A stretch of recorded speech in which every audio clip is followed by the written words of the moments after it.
নমস্কার। আশা করি সকলে ভালো আছেন। এসআইআর এর কাজ মিটলেই দেশে শুরু হতে চলেছে জনগণনা।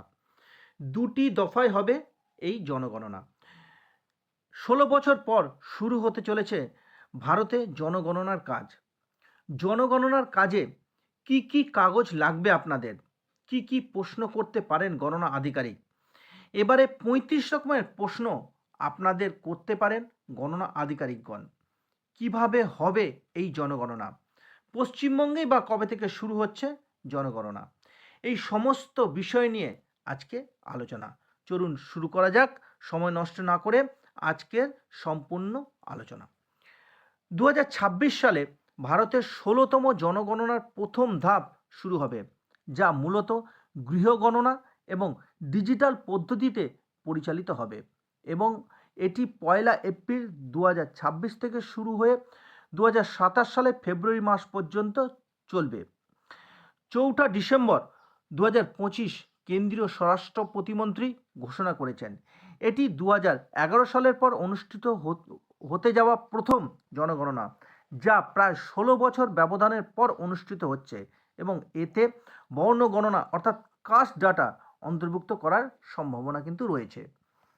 মূল বিষয়সমূহ: শুরুর তারিখ ১লা এপ্রিল ২০২৬ গৃহগণনা ও প্রথম ধাপ, শেষ তারিখ ২০২৭ সালে ফেব্রুয়ারি মাস পর্যন্ত। পদ্ধতি: সম্পূর্ণ ডিজিটাল পদ্ধতিতে, যা দেশের ইতিহাসে প্রথম। আচ্ছা, এই ডিজিটাল পদ্ধতির বিষয়টা আপনাদের কাছে একটু ব্যাখ্যা করে বলি।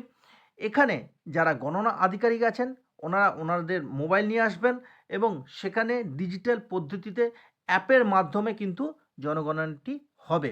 আপনারা চাইলে নিজেরাও কিন্তু অ্যাপের মাধ্যমে এই জনগণনায় অংশ নিতে পারেন। কর্মীর সংখ্যা: প্রায় ৩৪ লক্ষেরও বেশি কর্মী এই কাজে নিযুক্ত হবেন। বর্ণগণনা: এই জনগণনায় জাতিগত তথ্য অর্থাৎ কাস্ট ডাটা অন্তর্ভুক্ত করা হবে কিনা তা নিয়ে আলোচনা চলছে এবং এটি অন্তর্ভুক্ত হওয়ার সম্ভাবনা রয়েছে। অর্থাৎ আপনারা জেনারেল মানে সাধারণ ক্যাটাগরির কিনা, SC, ST, OBC, OBC 1, OBC 2 অর্থাৎ ওবিসি এ, ওবিসি বি এই ক্যাটাগরির কিনা এই বিষয়ে কিন্তু জনগণনার আধিকারিক আপনাদের কিন্তু প্রশ্ন করতে পারেন। এবার আসি বিলম্বের কারণ।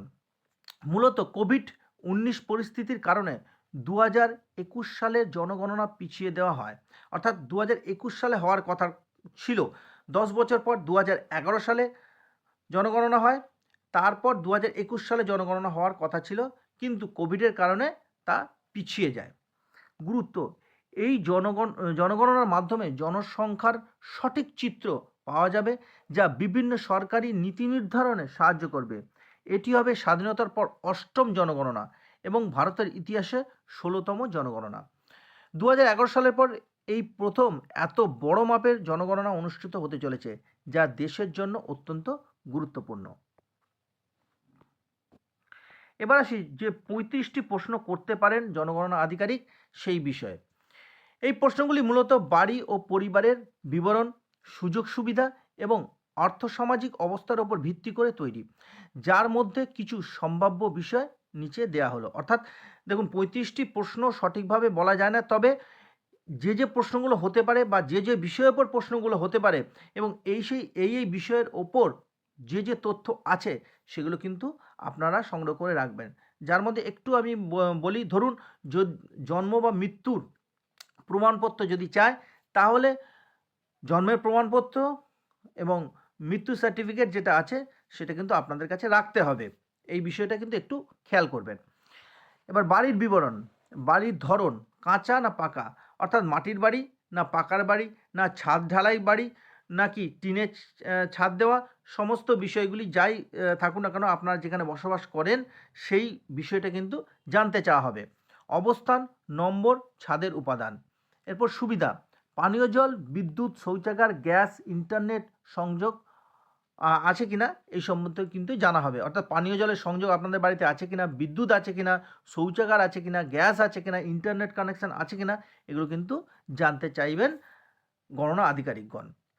পরিবারের বিবরণ: পরিবারের সদস্য সংখ্যা, পুরুষ, মহিলা, বয়স, ধর্ম, জাতি যেটা কাস্ট, শিক্ষা এবং পেশা। এই শিক্ষা এবং পেশার ব্যাপারটা আমি একটুখানি আপনাদের বলি যে আপনারা কৃষিকাজ করেন কি না, বা কোনো সরকারি কাজ করেন কি না, বা বেসরকারি কাজ করেন কি না, বা যে রাজ্যে বসবাস করছেন সেই রাজ্যের বাইরে কাজ করেন কি না, বা পরিবারের সদস্য বা সদস্যরা কেউ কাজ করেন কি না, অথবা ভারতের বাইরে কেউ কাজ করেন কি না, এই সমস্ত বিষয় কিন্তু জানতে চাইবেন গণনা আধিকারিক। আর্থসামাজিক তথ্য, পরিবারের আয়, সরকারি সুবিধাভোগী কিনা ইত্যাদি। ডিজিটালের ব্যবহার, মোবাইল, কম্পিউটার, ইন্টারনেটের ব্যবহারের অভ্যাস, অর্থাৎ বাড়িতে মোবাইল ব্যবহার করা হয় কিনা, কম্পিউটার ব্যবহার করা হয় কিনা, ইন্টারনেট ব্যবহার করা হয় কিনা, এই সম্বন্ধে কিন্তু জানতে চাইবেন গণনা আধিকারিক। এখনও প্রত্যন্তর গ্রামেও যদি যান, ভারতবর্ষের বুকে এমন বহু গ্রাম আছে যেখানে এখনও কিন্তু মোবাইলের পরিষেবা পৌঁছায়নি। তো সেই বিষয়টা কিন্তু খেয়াল রাখছে ভারতবর্ষ সরকার, অর্থাৎ কেন্দ্রীয় সরকার। অন্যান্য গুরুত্বপূর্ণ তথ্য, 34 লক্ষেরও বেশি কর্মী এই কাজে নিযুক্ত হবেন।